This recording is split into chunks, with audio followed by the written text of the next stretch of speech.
এর নিচে হবে তো।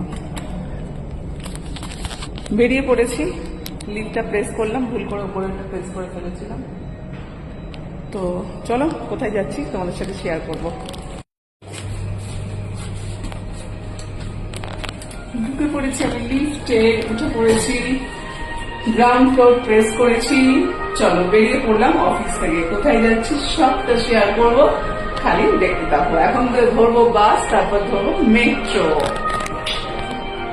ঘড়িতে এখন বাজে 3:30। মানে বাইরের চেহারাটা বুঝতে পারছো আমার যে কি হবে, একটা বাস নেই, আমি পুরো ভাজা ভাজা হবো রোদে আজকে। দেখো রাস্তায় একটা বাস নেই, ফাঁকা রাস্তা, আর আমি আর ফাঁকা রাস্তা, খালি গাড়ি আছে কতগুলো। তো দেখি কখন বাস পাই। ও বাই দ্য ওয়ে, আমার লুকটা কেমন হয়েছে সবাই বলবে, কেমন লাগছে আমাকে সেটা অবশ্যই কিন্তু কমেন্টসের মাধ্যমে জানাবে।